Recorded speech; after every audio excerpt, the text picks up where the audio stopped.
Congress party అధికారంలోకి వచ్చి కాంగ్రెస్ ప్రభుత్వం ఏర్పడి 300 రోజులు దాటింది దాదాపుగా. సో 300 రోజుల తర్వాత కూడా ఏవైతే 100 రోజుల్లో మేము 6 గ్యారెంటీలు అమలు చేస్తామని చెప్పారో వాటి ఊసు లేదు, వాటి అతి లేదు, వాటి గతి లేదు.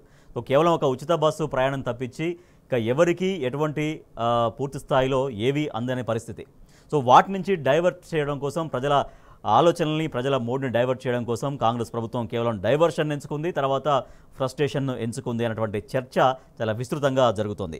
ఎస్ లివిల్, సో 6 గ్యారంటీలు ఉన్నటువంటి 13 అంశాలు, తర్వాత వాటితో పాటుగా అనేక హామీలు, దాదాపుగా 420కి పైగా హామీలు, వీటన్నింటి నుంచి ప్రజల దృష్టి మరల్చడం కోసం పాలసీ ఎంచుకుంది డైవర్షన్ లేదా ఫ్రస్ట్రేషన్. సో ఎందుకు ఈ డైవర్షన్, ఎందుకు ఈ ఫ్రస్ట్రేషన్, కాంగ్రెస్ ప్రభుత్వం ఇంకా మిగిలిన కాలం కూడా ఇట్నే గడుపుతుంది అన్నటువంటి చర్చ జరుగుతుంది పొలిటికల్ సర్కిల్స్లో.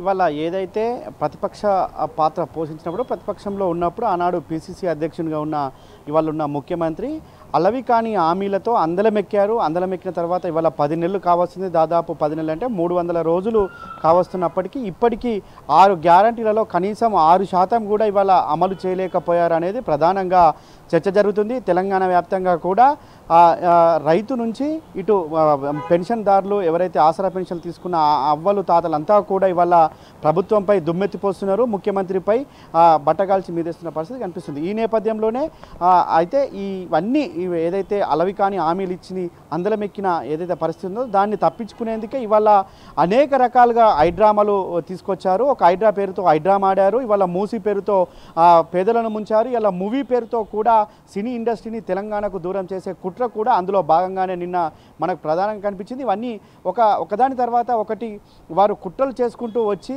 ఏదైతే హామీలు ఉన్నాయో హామీలన్నీ కూడా అటకెక్కించేందుకే ఇవాళ ప్రధానంగా కూడా ప్రధాన ప్రతిపక్ష హోదా ఆనాడు ప్రతిపక్షంలో ఉండి హామీలు ఇచ్చిన ముఖ్యమంత్రి ఇవాళ చూస్తున్న పరిస్థితి కనిపిస్తుంది. ఒకవైపు ఇటు హైడ్రా పేరుతో అటెన్షన్ డైవర్షన్ చేస్తే, మరోవైపు మూసీ పేరుతో మరోవైపు ప్రజలను ముంచుతున్న పరిస్థితి కనిపిస్తుంది. మూసీకి సంబంధించిన ప్రజల పక్షాన పోరాడుతున్న ఎవరైతే నాయకులు ఉంటారో, ఇటు బీఆర్ఎస్ పార్టీ కావచ్చు, ఇతర పార్టీలకు సంబంధించిన నాయకులపై ఇలా ఫ్రస్ట్రేషన్తో మాట్లాడిన మాటలు కూడా మరోసారి ఇవాళ యావత్ తెలంగాణ మొత్తం కూడా చర్చించుకుంటున్నారు. ఇవాళ ఒక ఉచిత బస్సు పేరుతో మమ్మలను ఇబ్బందులకు గురి చేస్తున్నారే తప్ప మాకేం మేలు జరగలేదు, కానీ అనేక హామీలు ఇచ్చారు, హామీలన్నీ ఏమైనాయని కూడా ఇవాళ నిలదీస్తున్న పరిస్థితి కనిపిస్తుంది. ఈ నేపథ్యంలోనే ఇటు అటెన్షన్ డైవర్షన్ స్కీము అమలు కరెక్ట్గా కాకపోవడంతోనే ఫ్రస్ట్రేషన్లో మాట్లాడుతున్న తీరైతే ఇవాళ యావత్ తెలంగాణ ప్రజలంతా కూడా గమనిస్తున్నారు. అందులో కూడా మేధావులంతా కూడా చర్చించుకుంటున్న పరిస్థితి కనిపిస్తుంది. రాజకీయ సర్కిల్లో కూడా ఇదే ఒక చర్చగా జరుగుతుంది. కేవలం కాంగ్రెస్ పార్టీ ఇచ్చినటువంటి హామీల్లో 6 గ్యారెంటీల్లో మహిళలకు ఉచిత బస్సు ప్రయాణం మినహాయించి అసలు ఇంకా ఏవీ లాంచ్ కాలేదనే చెప్పొచ్చు. ఏదో 1-2 ప్రారంభించబడ్డా కూడా అవి ఎవరికి కూడా అందని పరిస్థితి.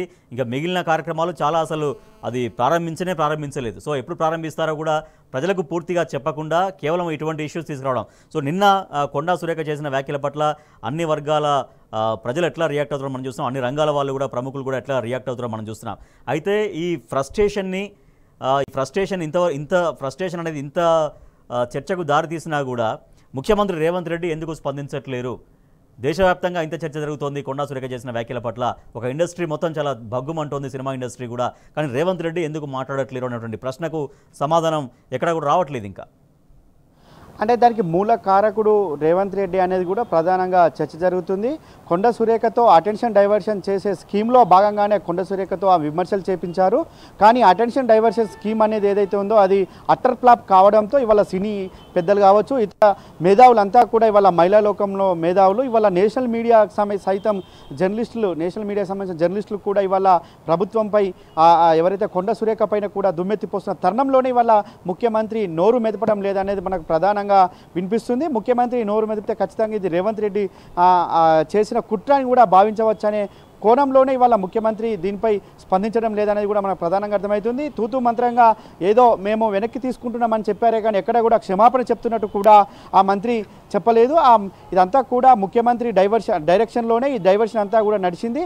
దానికి వేదిక గాంధీ భవనే చేసుకున్నారు. గాంధీ భవన్ వేదికగానే ఇవన్నీ కుతంత్రాలు చేసిన ఘనకార్యం కూడా నిన్న మనకు కనిపించింది. అందులో భాగంగానే ముఖ్యమంత్రి కావచ్చు, చాలామంది మహిళా మంత్రులు కూడా ఉన్నారు. గతంలో మహిళా మంత్రులు కావచ్చు, మహిళల పైన ఇతరులు ఎవరైనా దూషిస్తే వెంటనే రోడ్డు మీదకి వచ్చి ధర్నాలు చేసిన పరిస్థితి ఉన్నాయి. కానీ వాళ్ళ ఒక మహిళా మంత్రి సినిమా ఇండస్ట్రీకి సంబంధించిన వారిని అనేకమైన మాటలు లేనిపోని మాటలు మాట్లాడిన తీరును ఇవాళ ఖండించకపోవడం శోచనీయంగా ఇవాళ తెలంగాణ ప్రజలంతా భావిస్తున్నారు.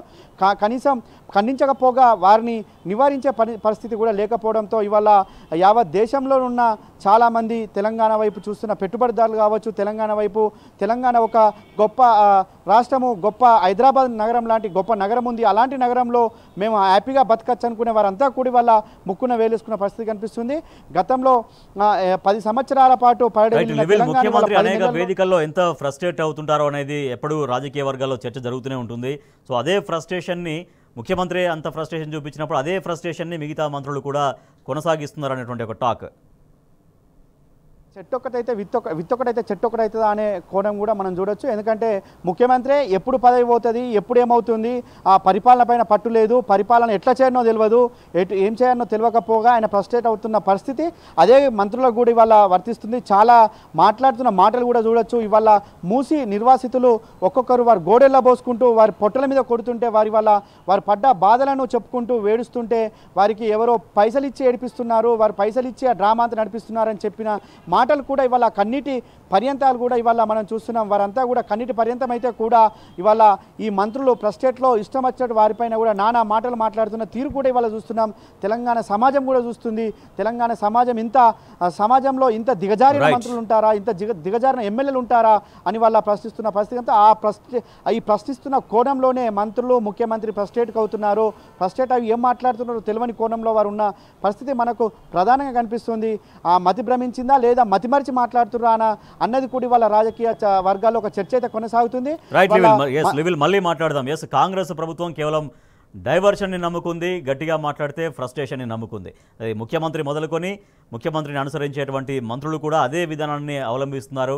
సో ఏదైనా ఇష్యూ వచ్చినప్పుడు డైవర్షన్ చేయడం, లేదంటే ఫ్రస్ట్రేట్ అవ్వడం. సో ఇదే పద్ధతిలో కాంగ్రెస్ ప్రభుత్వ వ్యవహార శైలి ఉంది తప్పించి కాంగ్రెస్ ప్రభుత్వం ప్రజలకు ఇచ్చినటువంటి మాటల్ని నిలబెట్టుకుందాం, సరే ఒక 100 రోజుల గడువు ఇచ్చాం, ఆ గడువులో అన్ని నెరవేర్చలేకపోయాం, మిగిలిన పలానా టైంకు మేము ఇస్తామని ప్రజలకు స్పష్టంగా హామీ ఇవ్వలేనటువంటి పరిస్థితిలో ఇవాళ కాంగ్రెస్ ప్రభుత్వం ఉంది.